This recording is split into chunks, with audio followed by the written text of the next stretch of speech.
नमस्कार दोस्तों, कैसे हैं आप सब। आशा करता हूं आप सभी सुखी व स्वस्थ होंगे। दोस्तों, मैं हूं एडवोकेट राजेश। स्वागत करता हूं आप सभी का एक बार फिर से आपके अपने YouTube channel secular finance TV पर। दोस्तों, आर्बिट्रेशन के ऊपर आज हम बात करेंगे दोस्तों, और बहुत ही महत्वपूर्ण जानकारी है जो आपको देनी है दोस्तों। अक्सर कर आपने देखा होगा कि दोस्तों, जैसा कि आप सभी जानते ही हैं कि डिजिटल लैंडिंग का जमाना है। डिजिटल लैंडिंग में आपके आधार कार्ड, पैन कार्ड के ऊपर लोन दिया जाता है दोस्तों, रीपेमेंट के टाइम पे कुछ लोग ना चाहते हुए भी लोन को डिफॉल्ट कर जाते हैं दोस्तों। लेकिन ऐसे में बैंक्स क्या करते हैं? बैंक्स अपना रिकवरी का पूरा जोर लगा देते हैं दोस्तों। ज्यादा से ज्यादा वो कोशिश करते हैं कि रिकवरी एजेंट्स के थ्रू या टेली कॉलिंग के थ्रू आपके ऊपर इतना प्रेशर बिल्टअप किया जाए कि आप लोन पे कर दें दोस्तों। लेकिन दोस्तों, बैंक ये तरीका तो इस्तेमाल करता है, लेकिन दोस्तों बैंक कानूनी पचड़े में पड़ने के लिए जरा कम ही एफर्ट लगाता है दोस्तों, इसलिए कि कानूनी पचड़े में पड़ना बैंक के लिए कोई कम खर्चीला नहीं होता दोस्तों। क्योंकि दोस्तों यदि सेक्शन 25 में जाएं, यदि section 25 of payments and settlement act में जाएंगे तो दोस्तों वो भी खर्चीला ही होगा। वो कैसे? सपोज किसी बंदे ने 50 किस्तों का या सपोज किसी बंदे ने 36 किस्तों का लोन लिया है दोस्तों, तो दोस्तों आप ये बात ध्यान रख लीजिए कि जो सेक्शन 25 का जो केस होगा वो सिर्फ और सिर्फ एक ईएमआई बाउंस होने के लिए किया जा सकता है दोस्तों। एक ईएमआई बाउंस होने पर एक केस ही हो पाएगा, यानी कि अगर किसी की 36 ईएमआई बाउंस हो जाती हैं तो बैंक को अलग अलग 36 केस करने पड़ेंगे। अब 36 केस करने के लिए बैंक अपना खर्च भी देखेगी दोस्तों। कानूनी पचड़े में एक पचड़ा और भी है, वो है civil suit. Bank civil suit की तरफ तो कभी भी नहीं जाना चाहेगी, क्योंकि सिविल सूट तो सबसे ज्यादा खर्चीला है दोस्तों, क्योंकि उसकी कोर्ट फी पे करनी पड़ती है दोस्तों। तो दोस्तों ये वाला तो पार्ट आप भूल ही जाइए। अब रह गया दोस्तों रिकवरी एजेंट्स के थ्रू। दोस्तों जनरल प्रैक्टिस में बैंक्स ये काम बहुत करती हैं कि अपने रिकवरी एजेंट्स जो है वो बोरोवर के घर भेजती हैं उनके ऊपर प्रेशर क्रिएट करने के लिए। लेकिन दोस्तों सबसे ज्यादा बैंक के लिए जो आसान है, या बैंक या एनबीएफसी के लिए आसान है, वो है आर्बिट्रेशन का प्रोसेस। क्योंकि कंपनियां ये सोचती हैं कि आर्बिट्रेशन कर लो, अवार्ड पास करवा लो और उसके बाद आपसे रिकवरी करवा लो। रिकवरी कैसे? लोकल कोर्ट में एग्जीक्यूशन का केस डालकर। लेकिन दोस्तों अक्सर मैं अपने वीडियोस में ये कहता रहता हूं कि ऑब्जेक्शंस, कि दोस्तों यदि आपको आर्बिट्रेशन का नोटिस आए तो आपको ऑब्जेक्शन रेज कर देना चाहिए दोस्तों। अब दोस्तों मैं ऐसा क्यों कहता हूं कि ऑब्जेक्शन रेज करने का आखिरकार क्या मतलब है दोस्तों आर्बिट्रेशन का सेक्शन 12 सब क्लॉज 1 ये बताता है कि आर्बिट्रेशन जब तक दोनों पक्षों की सहमति ना हो तब तक आर्बिट्रेटर अपॉइंट नहीं किया जा सकता दोस्तों। जी हां दोस्तों, तब तक आर्बिट्रेटर अपॉइंट नहीं किया जा सकता दोस्तों। यदि आपके पास आर्बिट्रेटर का किसी का नोटिस आ जाता है, आर्बिट्रेशन का नोटिस आ जाता है, तो आप उसमें अपना ये ऑब्जेक्शन उठा सकते हैं दोस्तों कि आपके द्वारा जो आर्बिट्रेशन या आपके द्वारा ये जो आर्बिट्रेटर अपॉइंट किया गया है दोस्तों, ये हमें मान्य नहीं है, हमें इससे न्याय मिलने की उम्मीद नहीं है दोस्तों। चूंकि ये आपकी कंपनी द्वारा अपॉइंट किया गया है तो ये बायस्ड निर्णय भी दे सकता है दोस्तों। और दूसरी बात, आप दिल्ली में बैठे हैं, आर्बिट्रेटर बेंगलोर में बैठा है दोस्तों, तो आपके लिए वहां पे जाना मुश्किल बात है दोस्तों। तो दोस्तों आप यदि आर्बिट्रेशन का नोटिस आपके पास आ जाता है तो इस तरीके की ऑब्जेक्शंस आप उठा सकते हैं दोस्तों। और दोस्तों इसका कोई हवाई बात नहीं है दोस्तों। इसके लिए माननीय सुप्रीम कोर्ट और दिल्ली हाई कोर्ट की कुछ जजमेंट्स हैं दोस्तों, जिनका उल्लेख आप अपने नोटिसेस में कर सकते हैं दोस्तों। वैसे तो नोटिस का कोई भी रिप्लाई आपको खुद से नहीं देना है दोस्तों, क्योंकि जो एडवोकेट्स होते हैं लगभग उन्हें सब मालूम होता है कि किस नोटिस में किस बात का और क्या उल्लेख करना है दोस्तों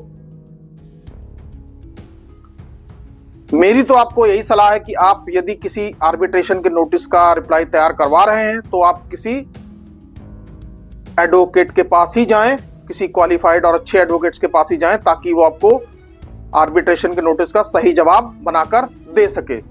लेकिन दोस्तों बहरहाल सुप्रीम कोर्ट और दिल्ली हाई कोर्ट की वो आखिरकार कौन सी जजमेंट्स हैं जिनका उल्लेख हमें नोटिसेस में करना चाहिए दोस्तों कोटक महिंद्रा बैंक वर्सेस नरेंद्र कुमार प्रजापति। दोस्तों मैं एक बार फिर से बोल देता हूं, कोटक महिंद्रा बैंक वर्सेस नरेंद्र कुमार प्रजापति एक ये जजमेंट है दोस्तों, और सुप्रीम कोर्ट की जजमेंट है Shravan Kumar and others versus Madan Lal. और दोस्तों तीसरी जजमेंट है Sheetal Das jewellers versus Asian hotel north limited दोस्तों।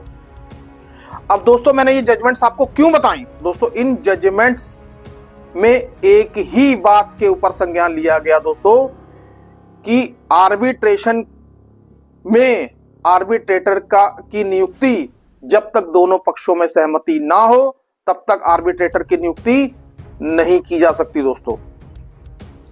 दोस्तों यदि आप इन जजमेंट्स का हवाला अपने आर्बिट्रेशन नोटिस में देंगे या दिलवाएंगे तो दोस्तों आप यकीन मानिए कंपनियां सकते में पड़ जाएंगी कि आखिरकार हमारी भाषा का जवाब उन्हें हमें तो दोस्तों कंपनियां इस सकते में पड़ जाएंगी कि हमें हमारी ही भाषा में जवाब दे दिया गया दोस्तों। और दोस्तों 99% केसेस में आर्बिट्रेशन की प्रक्रिया वहीं पर रुक जाएगी दोस्तों। लेकिन दोस्तों आपको थोड़ा सा यह भी आइडेंटिफाई करना होगा कि जो आपके पास आर्बिट्रेशन का नोटिस आ रहा है वो असली है या नकली है दोस्तों। इसको वेरीफाई आपको अपने स्तर पर करना होगा, क्योंकि दोस्तों आजकल इंटरनेट का जमाना है। इंटरनेट पर आप वेबसाइट पर जाकर चेक कर सकते हैं कि ये आर्बिट्रेशन का नोटिस असली है या नकली। लेकिन दोस्तों वो बात की है, लेकिन सबसे पहले तो यह है कि हम यहां जो बात कर रहे हैं कि आर्बिट्रेशन का नोटिस यदि आपको आ जाए और यदि आपको ऑब्जेक्शन उठाने हैं, ऑब्जेक्शन उठाते वक्त आप इन 3 जजमेंट्स का जिक्र करना ना भूलें। बल्कि मैं तो ये कहूंगा कि आप खुद वकील ना बने, आप एक क्वालिफाइड वकील को हायर करें और उनके थ्रू नोटिस को ड्राफ्ट करवाकर फिर भेजें, नोटिस उनके थ्रू भिजवाएं।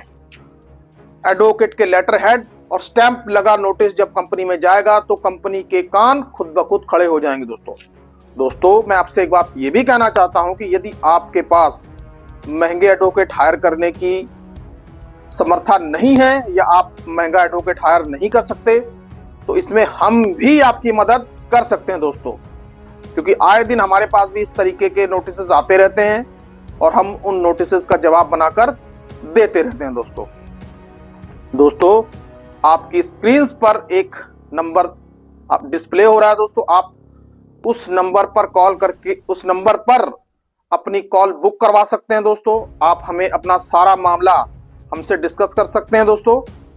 हमारा व्हाट्सएप पेड है दोस्तों। व्हाट्सएप के बाद जो भी डॉक्यूमेंट्स आप हमें भेजेंगे सारी की सारी सिचुएशन आपके साथ डिस्कस की जाएगी कॉल बुक होने के बाद। और दोस्तों आपको यह भी बताना जरूरी है कि आप जैसे कोई कॉल बुक करते हैं तो हमारा कॉल करने का टाइम शाम को 9 बजे से लेके 11 बजे तक का है दोस्तों दिन के समय में हम कोर्ट में बिजी रहते हैं, तो दिन के समय में हम आपकी कॉल का जवाब दे पाएं ये हमारे लिए बहुत मुश्किल है दोस्तों आप यकीन मानिए यदि आप हमारे पास अपनी समस्या लेकर आएंगे दोस्तों तो आपकी समस्या का पूरा हल आपको देने की कोशिश की जाएगी। तो दोस्तों आपको मैं एक बार फिर से बता दूं कि यदि आर्बिट्रेशन का कोई नोटिस आ जाए तो सबसे पहले उसको वेरीफाई कीजिए। वेरीफाई करने के बाद यदि आप उसको पाते हैं कि वो सही है तो फटाफट बिना देरी किए उसको जवाब देने की कोशिश कीजिए दोस्तों। चाहे आप हमसे करवाइए, चाहे आप किसी लोकल एडवोकेट से जवाब दिलवाइए, पर जवाब दीजिए जरूर। इससे आपकी आर्बिट्रेशन की जो प्रोसेस है वो रुक जाएगी या हो सके तो आगे नहीं बढ़ेगी दोस्तों। और दूसरी बात यह है कि आपको किसी भी स्थिति में डरना या घबराना नहीं है दोस्तों। फोन कॉल्स आते रहेंगे, आप चाहे फोन कॉल्स उठाएं या ना उठाएं दोस्तों, आपका कुछ भी नहीं होने वाला दोस्तों। डरिए मत बिल्कुल भी, और कोई भी गलत कदम उठाने की मत सोचिए, चाहे आप कितने ही मल्टीपल लोन्स में घिर गए हो दोस्तों। आदमी मुसीबत में फंसता भी है और मुसीबत से बाहर आता भी है दोस्तों, लेकिन धैर्य रखकर। आप धैर्य से इन सभी चीजों का सामना कीजिए और हमारे बताए हुए टिप्स को थोड़ा यदि आप फॉलो कर लेंगे तो शायद आप इन चीजों से बचे रहेंगे दोस्तों। मेरे द्वारा दी गई जानकारी आपको कैसी लगी दोस्तों, कृपया कमेंट बॉक्स में कमेंट करके मुझे जरूर बताएं दोस्तों। आज के लिए बस इतना ही। सुखी रहिए, स्वस्थ रहिए। जय हिंद, जय भारत।